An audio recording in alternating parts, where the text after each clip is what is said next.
Medio ambiente, contaminación y procesos productivos. Dirección de la producción, página 2. Partes 1, 2.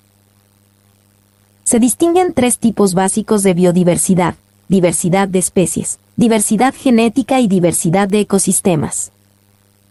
A diversidad de especies se refiere al número de especies diferentes, debido a la pluralidad del conjunto en el sistema genético, distinguiendo a una especie de otra, que habita en una zona determinada. B. Diversidad genética. Son las variaciones en los genes determinando en los individuos de una misma especie características morfológicas: tamaño, color de pelo, presencia de escamas o plumas, el tipo de hojas o rugosidad de la corteza, rasgos fisiológicos, tasa respiratoria, tasa fotosintética y sus patrones conductuales, conductas de cortejo, el cuidado parental y las formas de forrajeo. C. Diversidad de ecosistemas. Es la complejidad de las interrelaciones entre poblaciones de diferentes especies y su ambiente. Índices.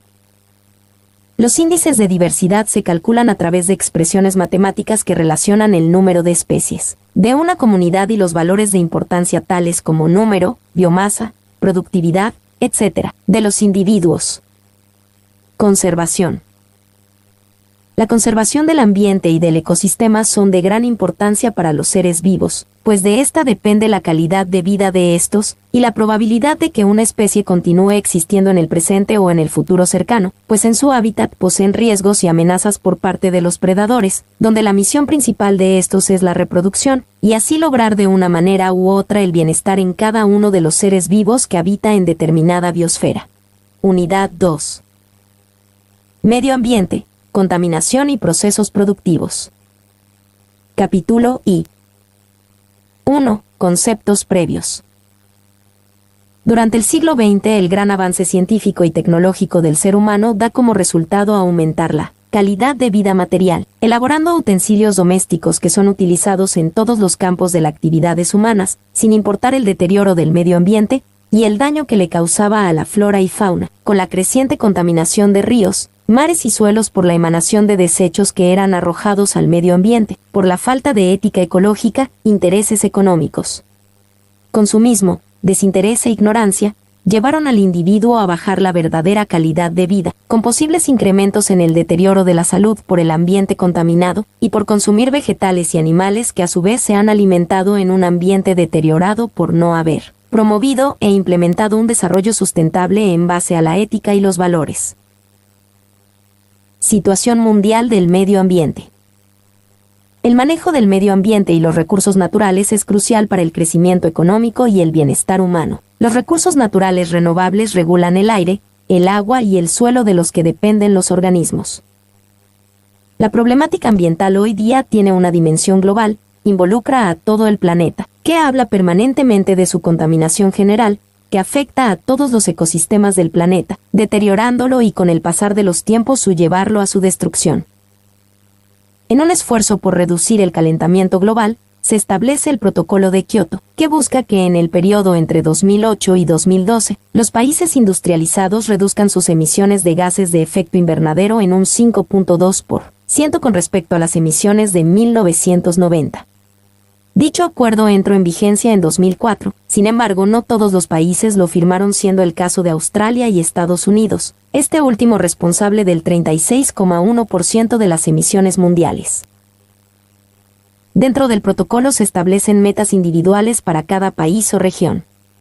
Lo interesante es que a los países con emisiones bajas se les autoriza aumentarlas. Esto ha originado que se negocie lo que se llama unidades de carbono. Es decir, si un país excede el límite de emisión de gases invernadero que se le impuso en el tratado, puede comprar unidades de carbono a otro país, cuyas emisiones sean menores de lo que tiene permitido. Con esta medida se busca que cada vez más países industrializados se unan al esfuerzo de frenar el calentamiento global sin comprometer su desarrollo económico. Para países en vías de desarrollo representa una oportunidad para obtener una fuente adicional de ingresos económicos. Capítulo 2. Ecología. Es una rama de la biología que estudia las interacciones que determinan la distribución, abundancia, número y organización de los organismos en los ecosistemas.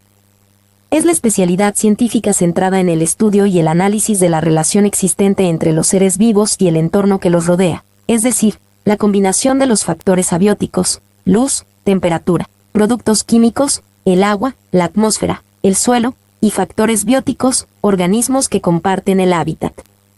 Asimismo, en el ambiente se incluyen las propiedades físicas y químicas que pueden ser descritas como la suma de factores abióticos locales, el clima y la geología, ya que los ecosistemas están compuestos de partes que interactúan dinámicamente entre ellos junto con los organismos, las comunidades que integran y también los componentes no vivos de su entorno. Ecología de poblaciones.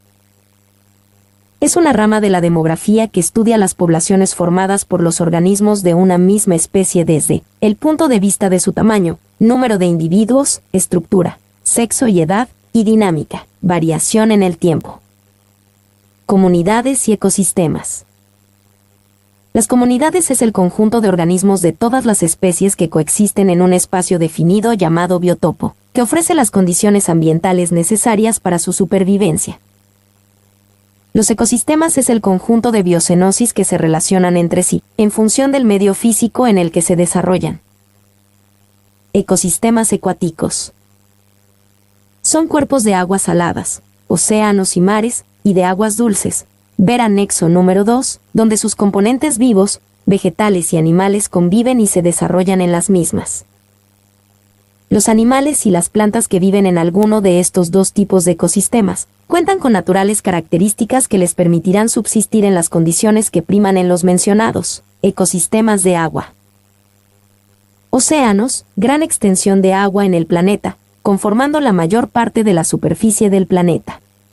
Se clasifican en 3 grandes océanos, Atlántico, Índico y Pacífico, y 2 menores, Ártico y Antártico, delimitados parcialmente por la forma de los continentes y archipiélagos. Mares, masa de agua salada de tamaño menor que el océano. El término mar se utiliza para designar algunos lagos salobres, como el mar Caspio, el mar Muerto o el mar Aral. Los mares se diferencian principalmente por el contacto con el océano, pudiendo ser abiertos o cerrados. Si está rodeado casi totalmente por tierra, como el Mar Negro, se habla de mar continental, mientras que si está muy abierto, como el Mar de la China, se habla de mar litoral. Lagos, cuerpos de agua dulce alimentados por uno o varios ríos aguas arriba, ya sea por afloramiento o por glaciares. El agua se drena de forma natural, principalmente por un río llamado emisario o también por evaporación. Los lagos son una importante reserva de agua dulce utilizada por los seres humanos para el riego de cultivos, como fuente de agua potable, y en algunos casos para producir energía eléctrica. Ríos, corriente natural de agua que fluye con continuidad, posee un caudal determinado, que termina o desemboca en el mar, en un lago o en otro río, cuyo caso se denomina afluente. Otras veces las aguas desembocan en zonas desérticas donde sus aguas se pierden por infiltración y evaporación, por las intensas temperaturas. Arroyos, corriente natural de agua que fluye normalmente, pero a diferencia de un río tiene escaso caudal, que puede incluso desaparecer en la estación seca, verano o invierno, dependiendo de la temporada de lluvia para su existencia. Se trata de un cuerpo de agua que da hogar a un importante número de especies animales. En los bosques lluviosos suele albergar a varias especies de insectos, algunos anfibios y peces, sirviendo también como fuente de agua para muchos individuos terrestres. Lagunas, depósitos naturales de aguas que están separados del mar por un estrecho cordón de tierra y caracterizada por aguas salobres y mareas. Ecosistemas terrestres. Es el conjunto de organismos vivos, flora, fauna, microorganismos, donde estos conviven, se desarrollan en un ambiente físico y están distribuidos de manera irregular en todo el globo terráqueo. Dependiendo de los factores ambientales y biológicos, se enumeran 6 grandes tipos de ecosistemas terrestres.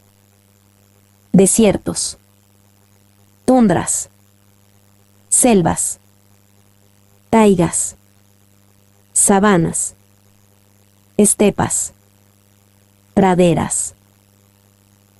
Desiertos. Un desierto es un bioma que recibe pocas precipitaciones, la vegetación se adapta a la poca humedad, cactus, y la fauna usualmente se esconde durante el día para preservar la humedad, murciélago.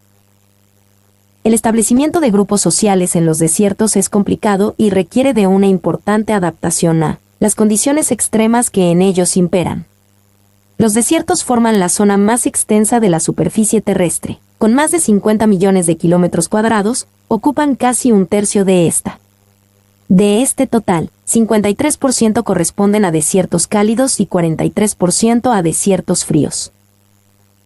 El Ecuador tiene dos zonas desérticas, Palmira, 111 km2 y El Oro, con 186 km2, y tres zonas en peligro de desertificación, la península de Santa Elena, Manabí y varios sectores de la región andina.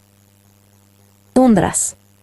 Bioma carente de árboles con espectaculares cambios estacionales que se extiende por las latitudes circumpolares de la Tierra, es decir, más allá de las regiones donde pueden crecer los bosques.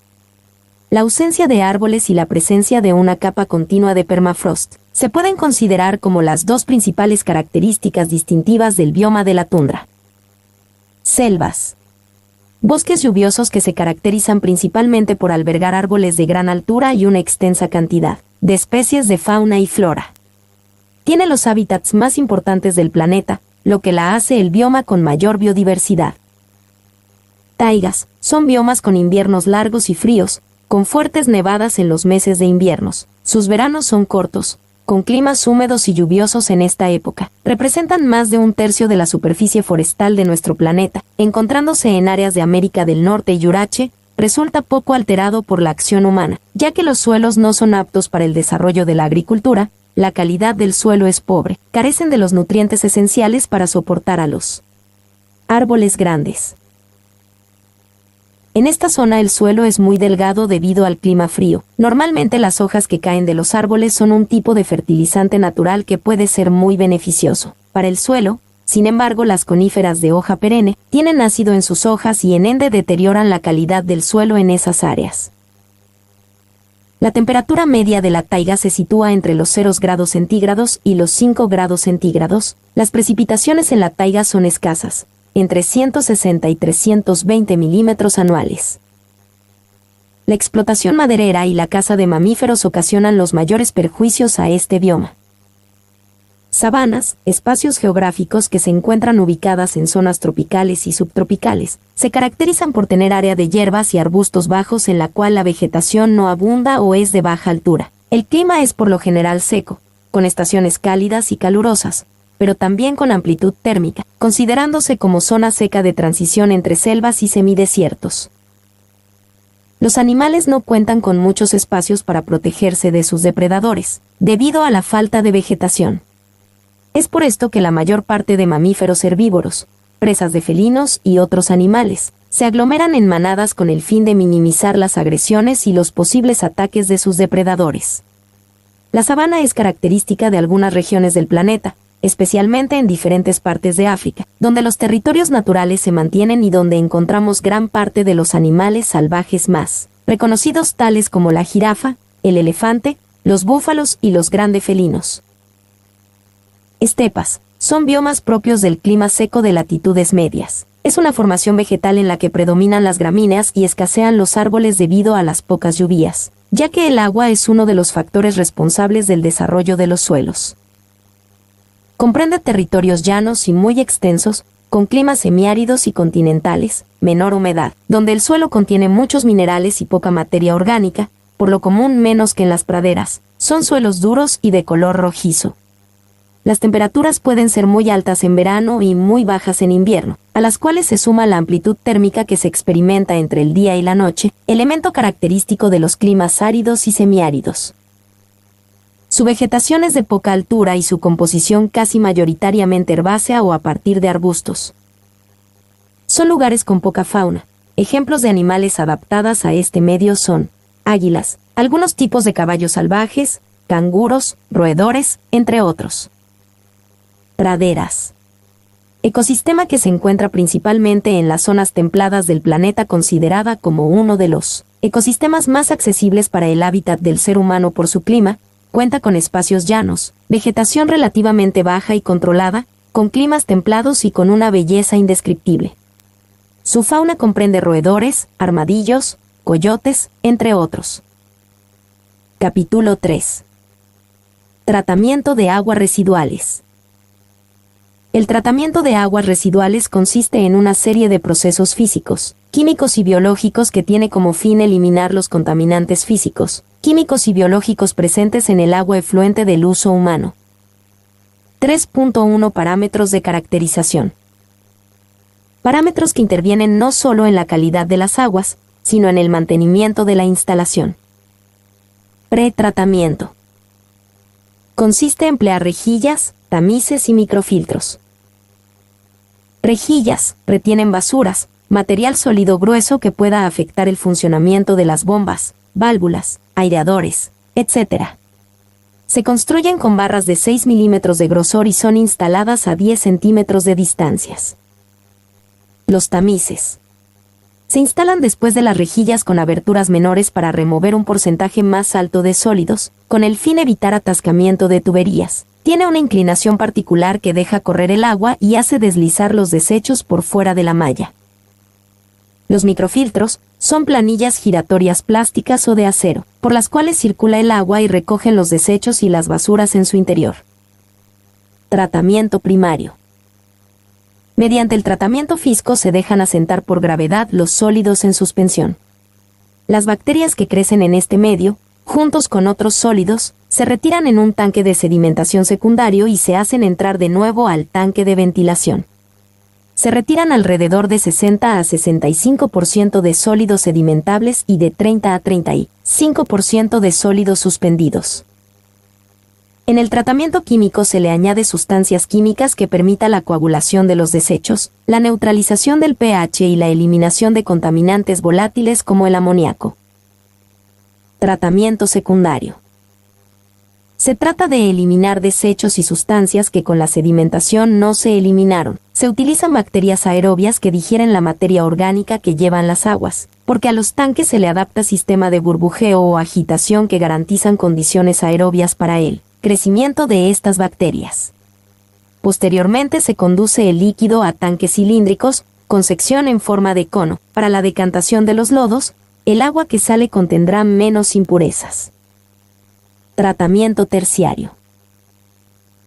Consiste en procesos físicos y químicos especiales con los que se consigue limpiar las aguas de contaminantes concretos: fósforo, nitrógeno, minerales, metales pesados, virus, compuestos orgánicos, etc.